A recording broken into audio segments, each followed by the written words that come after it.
Hello, welcome to Skull RPG Podcast. My name's Dwight Skull. My name's Jacob Skull. And today we're going to teach you how to tell your story.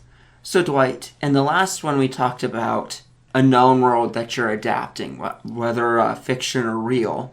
So if you're not doing that, and you're creating your own world, how much planning would you do? Because going into the nitty-gritty will get you sucked in for 20 hours of planning and still not be done. Yeah, and I think some of the worst things I've seen and felt and even done has been here's my 17 pages of the world that you need to memorize. And of course, no one reads it, let alone memorizes it, let alone probably cares. 5,000 years ago, Grand King Sullivan yes. shattered the 7 thrones, and nobody cares.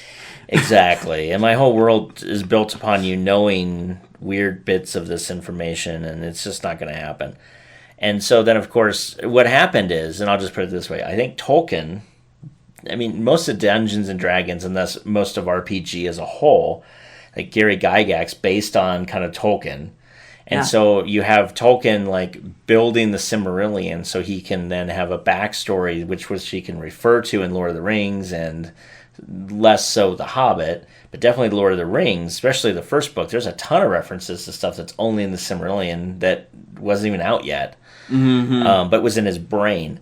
And so everyone, all these GMs thought, to have a good game, I need to build out 28,000 years of history from the beginning of primordial ooze to the evolution of man and elves and dwarves, and I now have the backstories for all these, and the High Kings going back 70 generations, and you're like, holy crap. And we're starting out as level 1 farmer someplace? Why do I care who was the Dwarven King 750 years ago? Honestly, Tolkien and George R.R. Martin are the handful of exceptions in high fantasy that you can do that and it's still being okay, because most people just ignore it. I would agree. And the diehard fans will get into it. But the thing is, no one's playing that game for that reason. Yeah. I'm playing my game most likely to be a wizard, a druid, a cleric, a fighter, whatever, right? I don't necessarily, especially if I'm a fighter, I definitely don't care about the history of 7,000 years ago. I just care about how to swing my sword today. When am I getting magic weapons, sir? How can I hit harder? That's what I care about. What's the ailment of this town that I can solve because now. I can bleed the thing and I can kill it now. Yeah, exactly. What monster is threatening this town? So we can go chop its head off and I can go feel good about myself. Not what happened 78,000 years ago that could have spawned the spawn of the spawn of the spawn of this monster that honestly I still don't care about. I want to kill it. It's not like you're building Greek mythology from the beginning to the end where it's and you could have some stuff there if you wish. And this is why most game masters kind of burn out, because they end up building this world. And I mean, they build a world of immensity and fantastic imagination. And at the end of the day, the players skim maybe a percentage. And by percentage, I really mean a percentage of a percentage, 0.1% of everything you ever built. Most GMs normally create something on scale with D&D's Orth. In scale, if not more. And then... Or Fair Run or anything else. Whatever that... so many things. The hard part with that is you're creating a grand world on Epic with high fantasy for 5 to maybe 6 people to ever enjoy. Right. And because of that, it's going to be underappreciated. Very much so. So here's what I recommend. So now that I'll stop crapping on the fact that you've created 78 volumes of something for your world. Now, if you're going to publish, then, hey, you get on it, man. By all means, do that. Instead, what I would recommend is I would recommend building out just enough. Now, I say just enough a lot. I've pitched the Just Enough Planning course on this. You can find that if you want. Just go to Skull RPG. Go to courses. It's there. You'll see it. But the advantage of Just Enough Planning, and I don't mean just my course, I just mean the concept of Just Enough Planning, is you want to plan enough that you can do any kind of cool twists, turns, big reveals. You also want to plan enough You have the names of the NPCs that you're going to have, maybe a couple one-off NPCs that you can throw out if they go, what's the bartender's name? You're like, this is his name. Leave me alone. And then later on, you just write the word bartender in your notes really quick so you remember that's the bartender for this tavern in case you ever go back there and they ask for his name again. The point is, you could absolutely pull a Star Wars. And everybody you've ever seen in a cantina in Star Wars has a backstory and a book and a planet and a Wookiepedia article that's 78 pages long, except, of course, for the freaking race of Yoda, but we're not going to get into that. But the point is, you know, like George Lucas had a staff for that. You don't have a staff, at least I'm hoping, well, some of you might have a staff. That'd be awesome if you did, but most of you don't. You also have to get into the reason why. The reason why George Lucas did that is because it's called money, and you're not necessily gaining money from creating stories like this. If you are, good on you. I'm really happy you're listening to the podcast. Like, drop us a line. That's, just go to skullrpg.com and hit the contact us button. I'd love to hear from you. I'd love to hear from any of you, frankly. But the thing is, if you're looking at this from a normal perspective, it's just you building this out for literally the enjoyment of 4 to 6 to 8 players. And at the end of the day, it's going to go unappreciated. So instead, come up with the names of the stuff that you know you need to have. Do you have 3 or 4 factions at war? Cool, you need to have those named. You probably need to have a leader for each. So now you need 8 names, right? Done. Mm-hmm. Cool. You're going to need to have some sort of understanding of what they do, how they interact with each other, what their goals are. Cool. Couple quick spreadsheets, and you know this.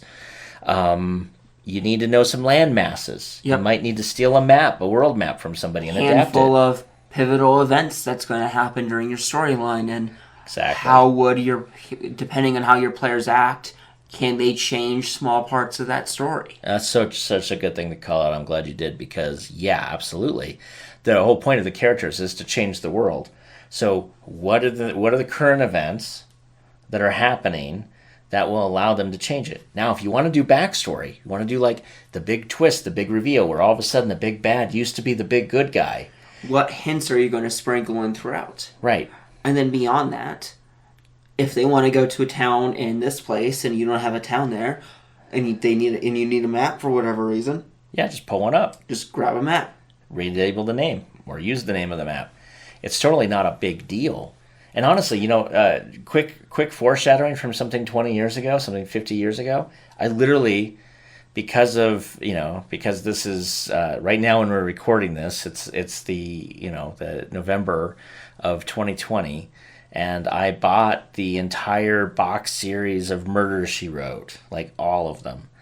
And I'm watching this episode, and she goes to this town. They meet a family you've never seen before. She's, of course, lifelong friends with them. Fine. And something. She's lifelong friends with everybody. Everybody she meets, yeah, it's fine. And then and she knows all these people by name. Cool. Somebody gets murdered. It's in the name. And then you find out that there's this thing that's happened 20 years ago, and they start basically backstory telling, and Angela Lansbury is trying to figure out what happened 20 years ago.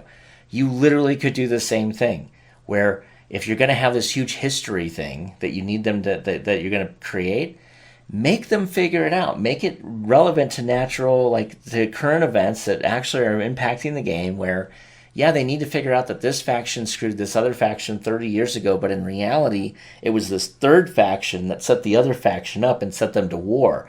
And your players are going to discover, because this war is coming down to having really huge detrimental effects for their village, their country, because the war is spreading to them.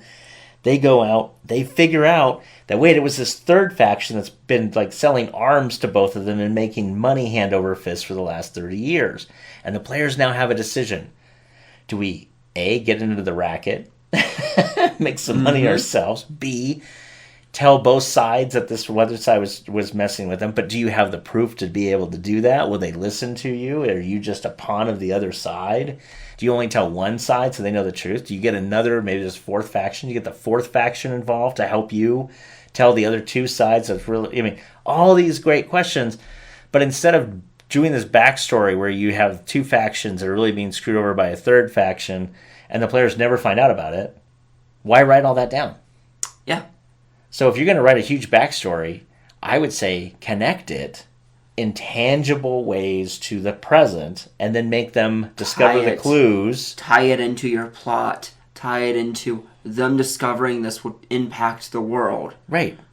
Not buried in 17 pages of pre-written stuff that you hand me that I'm supposed to memorize. Literally don't give me anything except for, the one thing I'm going to need. Okay, here's the thing, and we'll just close with this. Mm-hmm. The thing I need to know major parties. Yep. Major political or kingdom entities or villains or whatever. I need to know generally, are there prohibited races? Yes. Is there a race that's more popular than anyone else? Like, have humans taken over? Are elves still popular more than anything else? Is this a dwarven kingdom that we're in? I need to know what kingdom I'm in, because I need to know what kind of races I can choose. What's the end goal to your player character's arc? That would be helpful to know, but of course, without knowing much about the world, I'm not going to know what kind of arcs I can do on the players. Yes. So I need to know, where are we starting? And again, this is a great place. I'm going to pitch Lexicon again. This is a great place for a lexicon so that all the players can get on the same page to say, are we in specifically a dwarven kingdom? Are we all dwarves? Are we in a metropolis now? Because of that metropolis, doesn't have to be a huge metropolis, but because we're in a huge town or a trading town, it's possible for halflings and dwarves and elves and humans to become a party. Yeah. Without maybe having to meet in a tavern. But the whole point of this is, can we all then join together and be okay?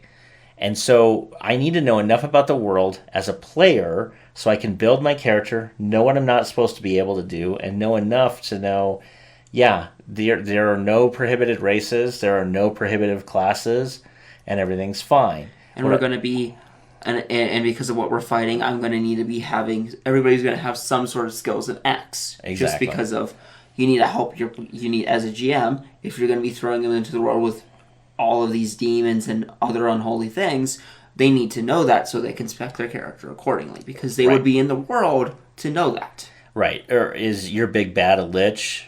Okay, then there's a lot of undead. Maybe we should be good clerics.